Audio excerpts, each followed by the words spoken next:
The Mongol invasions of Japan, which took place in 1274 and 1281, were major military efforts undertaken by Kublai Khan to conquer the Japanese archipelago after the submission of Goryeo to vassaldom, ultimately a failure. The invasion attempts are of macro-historical importance because they set a limit on Mongol expansion and rank as nation-defining events in the history of Japan. The Mongol invasions are considered a precursor to early modern warfare. One of the most notable technological innovations during the war was the use of explosive, hand-thrown bombs. The invasions are referred to in many works of fiction, and are the earliest events for which the word kamikaze is widely used, originating in reference to the two typhoons faced by the Mongol fleets. Background: after a series of Mongol invasions of Korea between 1231 to 1259, Goryeo signed a treaty in favor of the Mongols and became a vassal state. Kublai was declared Khagan of the Mongol Empire in 1260 and established his capital at Khanbalik in 1264. Japan at the time was ruled by the Shikan or shogunate regents of the Hojo clan,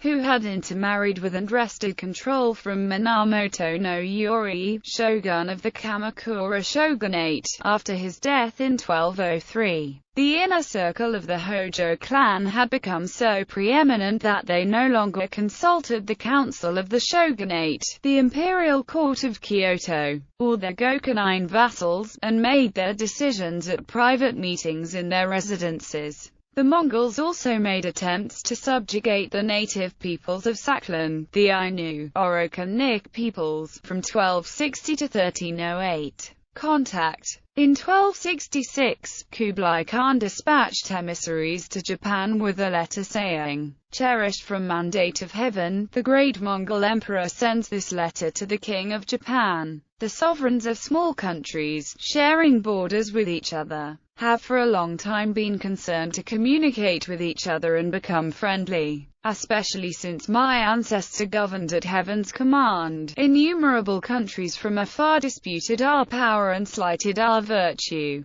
Goryeo rendered thanks for my ceasefire and for restoring their land and people when I ascended the throne. Our relation is feudatory like a father and son. We think you already know this. Goryeo is my eastern tributary. Japan was allied with Goryeo and sometimes with China since the founding of your country. However, Japan has never dispatched ambassadors since my ascending the throne. We are afraid that the kingdom is yet to know this. Hence we dispatched a mission with our letter particularly expressing our wishes. Enter into friendly relations with each other from now on. We think all countries belong to one family. How are we in the right, unless we comprehend this? Nobody would wish to resort to arms." Kublai essentially demanded that Japan become a vassal and send tribute under a threat of conflict. However, the emissaries returned empty-handed. A second set of emissaries were sent in 1268, returning empty-handed like the first. Both sets of emissaries met with the Chinzabugyo, or Defense Commissioner for the West, who passed on the message to Shikin, Hojo Tokimun, Japan's ruler in Kamakura, and to the Emperor of Japan in Kyoto.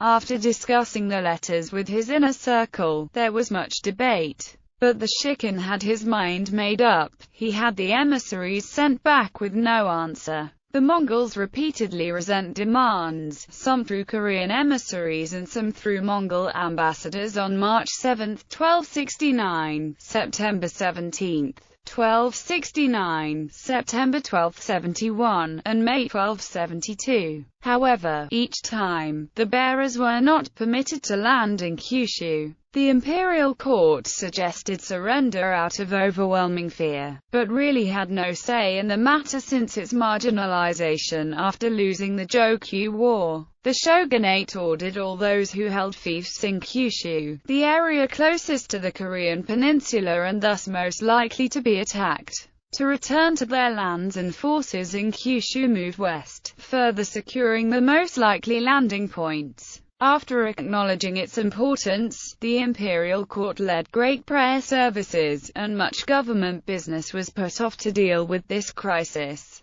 First invasion preparations. The Khan was willing to go to war as early as 1268 after having been rebuffed twice, but found that his empire did not have the resources to provide him with a sufficient navy at that time. With Mongol entry into the Korean court by marriage of the Korean crown prince to Kublai Khan's daughter, a mass construction of ships began on Korea's southeastern shores, while the Mongols continued to demand Japan's surrender. Kublai Khan founded the Yuan dynasty in 1271. In 1272, King Chungyeo offered counsel to Kublai Khan. According to Goryoza, Japan is yet to know the world as Halyod, so dispatch emissaries and convey our military power to Japan. Battleships and military rations are well prepared. If you appoint me, I encourage you to the extent of my power. According to the history of Yuan, king of Goryeo asked Kublai Khan for conquering Japan. I am building 150 ships and encourage your conquest of Japan. First invasion. In 1274, the Yuan fleet set out with an estimated 15,000 Mongol and Chinese soldiers and 8,000 Korean soldiers in 300 large vessels and 400 to 500 smaller craft, although figures vary considerably depending on the source. They landed on Komodahama Beach on Tsushima Island on October 5, 1274. Sosukekuni, governor of Tsushima, led a cavalry unit of 80 to defend the island, but he and his outnumbered unit were killed in the engagement. The Mongols, Chinese and Koreans occupied the island and killed many civilians. The Mongols and Koreans subsequently invaded Iki. Terano Takakuj, the governor of Iki, fought the invaders with about 100 of his cavalrymen, but he killed himself after his unit was defeated. The Mongols, Chinese and Koreans slaughtered many civilians in Iki. The Mongol forces committed atrocities such as piercing the hands of women and hanging them on their boats. The Mongol forces landed on November 19 in Hakata Bay, a short distance from Dazaifu, the ancient administrative capital of Kyushu. The following day brought the Battle of Bunei, also known as the First Battle of Hakata Bay. The Japanese were inexperienced in managing such a large force, and the Mongols made significant initial progress. It had been approximately 50 years since the last major combat event in Japan, leaving not a single Japanese general with adequate experience in moving large bodies of troops. In addition, the style of warfare that was customary within feudal Japan involved single combat, even on large battlefields. The Mongols possessed foreign weapons which included superior long-range armaments, and easily had the upper hand in open land combat. The Japanese force at Hakata Bay needed time to await the arrival of reinforcements, with which they would be able to overwhelm the Mongol invaders. Around nightfall, a typhoon caused the Mongol ship captains to suggest that the land force re-embark in order to avoid the risk of being marooned on Japanese soil. By daybreak, only a few ships had not set out to sea. Those that had were destroyed by the storm. Some accounts offer casualty reports that suggest 200 Mongol ships were lost. However, small Japanese boats were much more swift and maneuverable than Mongol ships, and the Japanese were able to board the remaining ships of the crippled Mongol army. The samurai approached and boarded the ships under cover of darkness and fell on the invaders ferociously. In the small confines of the ships, during the pre-dawn darkness, the Mongols were unable to bring their bows to bear effectively. However, the long, thin Japanese swords got stuck and snapped off in the thick, boiled leather armor of the Mongols, causing blacksmiths to re-evaluate their swords, which led to the invention and spread of the now famous katana in the 13th and 14th century. The katana was made shorter and thicker. Meanwhile, back in Kamakura, Tokimun was overcome with fear when the invasion finally came, and wanting to overcome his cowardice, he asked Mugakuso Gen, his Zen master also known as Buko, for advice. Buko replied he had to sit in meditation to find the source of his cowardice in himself. Toki-moon went to Bucko and said, "Finally there is the greatest happening of my life." Bucko asked, "How do you plan to face it?" Toki-moon screamed, "Katsu," as if he wanted to scare all the enemies in front of him. Bucko responded with satisfaction, "It is true that the son of a lion roars as a lion." Since that time, Toki-moon was instrumental in spreading Zen and Bushido in Japan among the samurai. Main battles of Battle of Bunei,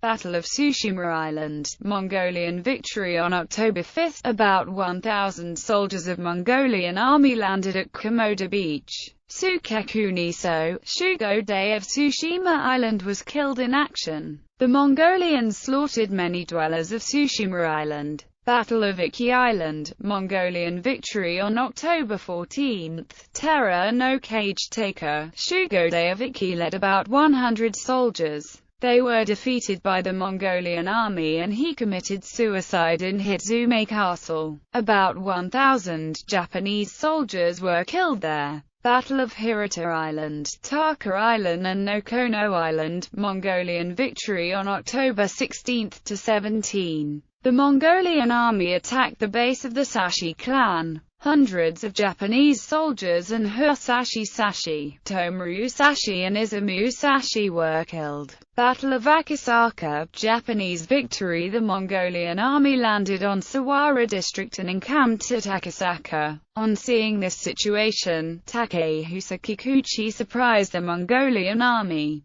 The Mongolians escaped to Sohara, after losing about 100 soldiers. Battle of Torikaigata, Japanese Victory. Thousands of Mongolian soldiers were massed in Torikaigata. Suinaga Takezaki, one of the Japanese commanders, attacked the Mongolian army and fought them. Soon, reinforcements led by Michiyasu Shirazi arrived and defeated the Mongolians soundly. The Mongolian casualties of this battle were about 3,500. Withdrawal of Mongolian army. Due to the defeat in Battle of Torikaigata, the Mongolian army was exhausted and withdrew to their ships. On seeing this situation, the Japanese army engaged in night attacks and killed many soldiers. Finally, Hongdag decided to withdraw to the Yuan-held continent. In the midst of withdrawal, they met a typhoon, most of their ships sank, and many soldiers drowned. Developments leading to the Second Invasion. Starting in 1275, the shogunate increased efforts to defend against the Second Invasion, which they thought was sure to come. In addition to better organizing the samurai of Kyushu, they ordered the construction of forts and a large stone wall, and other defensive structures at many potential landing points, including Hakata Bay, where a 2-meter-high wall was constructed in 1276. Religious services increased and the Hakozaki Shrine, having been destroyed by the Yuan forces, was rebuilt. A coastal watch was instituted and rewards were given to some 120 valiant samurai. There was even a plan for a raid on Goryeo to be carried out by Shoni Tsunsuke, a general from Kyushu, though this was never executed. After the failed invasion, Kublai Khan was tired of being ignored and not being allowed to land. So 5 Yuan emissaries were dispatched in September 1275 and sent to Kyushu, refusing to leave without a reply. Toki-moon responded by having them sent to Kamakura and then beheading them. The graves of those 5 executed Yuan emissaries exist to this day in Kamakura at Tatsunokuchi.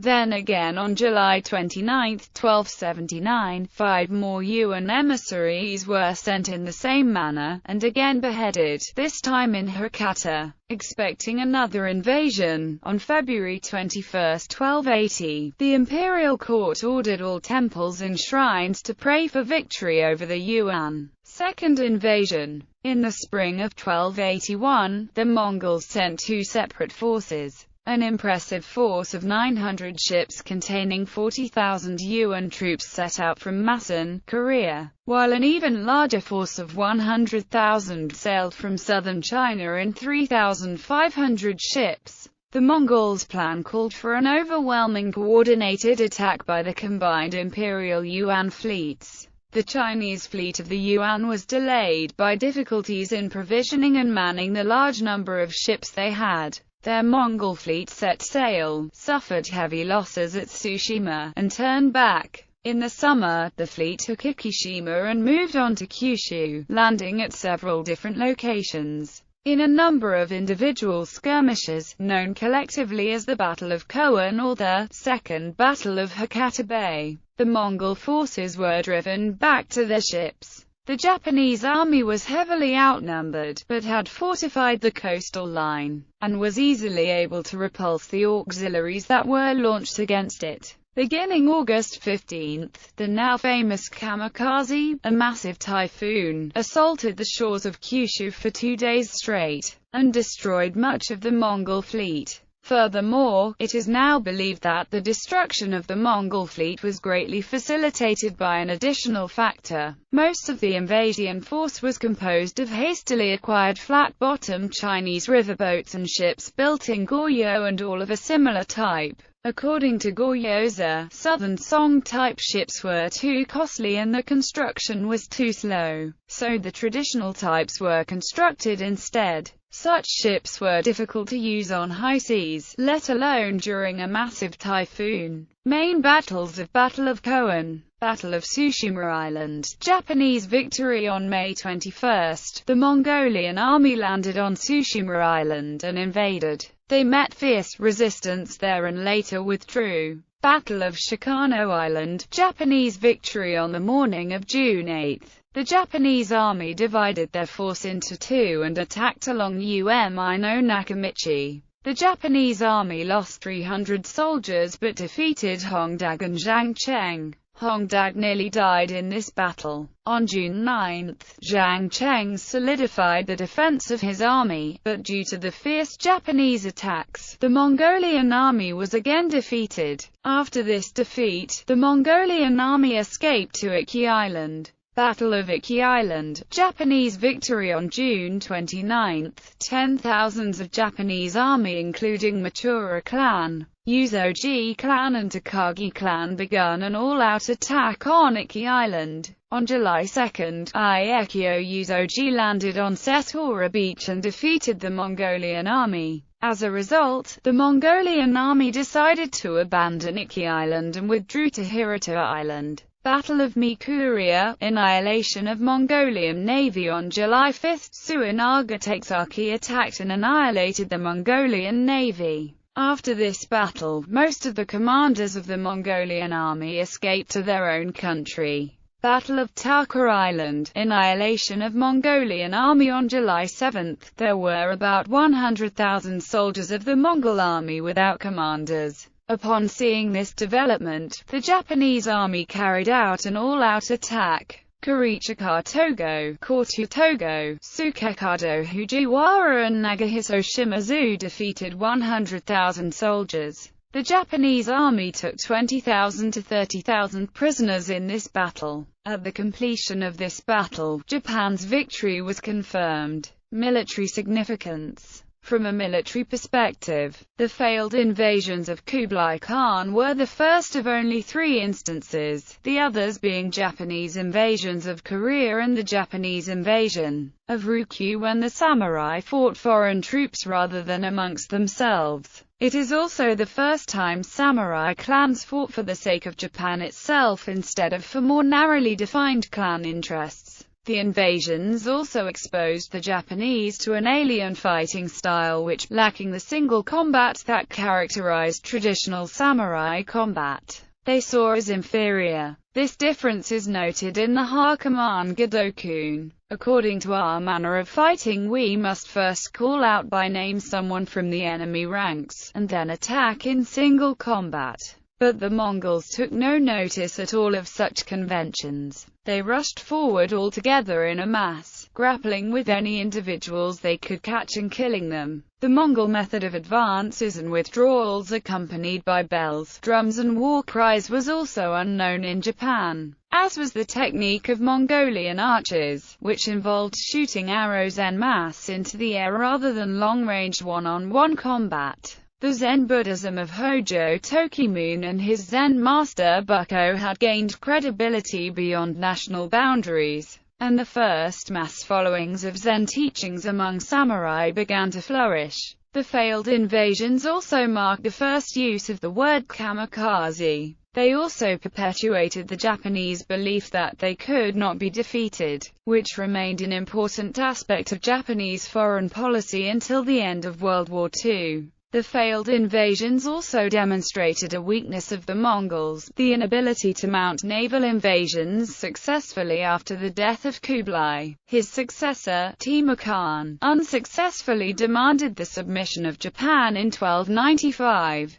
The Mongols and the Ashikaga shogunate of Japan made peace in the late 14th century during the reign of Tophon Timur, the last Yuan emperor in Khan Balik. Long before the peace agreement, there was stable trade in East Asia under the dominance of the Mongols and Japan. As a consequence of the destruction of the Mongol fleets, Japan's independence was guaranteed. Simultaneously, a power struggle within Japan led to the dominance of military governments and diminishing imperial power. Technological significance. The Mongol invasions are an early example of gunpowder warfare. One of the most notable technological innovations during the war was the use of explosive bombs. The bombs are known in Chinese as thunder crash bombs, and were fired from catapults, inflicting damage on enemy soldiers. An illustration of a bomb is depicted in a Japanese scroll, showing their use by the Mongols against mounted samurai. Archaeological evidence of the use of gunpowder was finally confirmed when multiple shells of the explosive bombs were discovered in an underwater shipwreck off the shore of Japan by the Kyushu Okinawa Society for Underwater Archaeology. X-rays by Japanese scientists of the excavated shells provided proof that they contained gunpowder. Gallery. Japanese attack ships. Mongol soldiers, second version. Mongol ships, second version.